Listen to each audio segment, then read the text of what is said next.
Ақтөбеде 200-ге жуық жер үй сүрілетін болды. Бұл баспаналардың бәрі былтырғы тасқын кезінде талқандалған, сондықтан тұрғындары басқа жерге көшіріліп, жер телімдері мемлекет меншігіне өткен. Үйлерді бұзу және орнын тазалау жұмыстары көктемде басталады дейді шенеуніктер, десе де биыл әдеттегідей Ойыл, Ырғыз және Қобда аудандарында өзен-көлдер арнасынан асып былтырғыдай бөгеттерді бұзуы мүмкін деп болжануда. Былтырғы тасқыннан Ақтөбе қаласында 4000-ға жуық шаңырақ зақымданған еді. 200-ге жуық баспана қирап қалды. Барлығы дерлік өзен бойындағы бау-бақша ұжымдарында орналасқан. Қазір ол үйлер қаңырап бос тұр. Су астында қалып, үй бұзылғандарға пәтер беріп, бәрі жаңа қоныстарына көшіп кетті. Енді әкімдіктегілер жер учаскелерін мемлекет меншігіне алып, қираған баспаналарды түгін қалдырмай тазартып тастаймыз деп отыр. 191 үй апаттық жағдайға танылды. Қазір бүкіл 191 үйдің иелеріне пәтер берілді ана жылы. Олар көбінесе бәрі бау-бақшада орналасқан.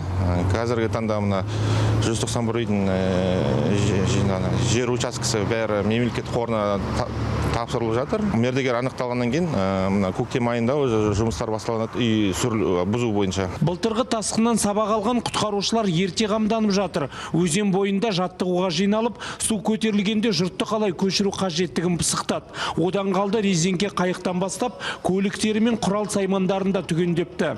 Биыл облыстағы 3 ауданда тасқын қаупі бар. Ойыл, Қобда мен Ырғыз аудандарында былтыр бұзылған бөгеттер толық жөнделіп болмады. Тасқын нөпіріне шыдамай жарылған Көсем, Тереңсай плотиналарындағы жұмыстар да әлі біткен жоқ. Бізде қазір қауіп төндіретін аудандар ол Ырғыз ауданы, Қобда ауданы және Ойыл ауданы. Ойыл ауданында ол нақтырақ айтсақ, жаңағы Ойыл ауылына баратын жердегі көпірдің бұзылып тұрғаны әлі күнге дейін жасалған жоқ. Осы аудандар енді қауіп төндіруі мүмкін, қалған аудандарда орташа деп айтуға болады. Төтенше жағдайлар департаменті Ақтөбе өңірі бойынша тасқын қаупі бар деген 58 елді мекенді қызылмен белгілеп қойыпты.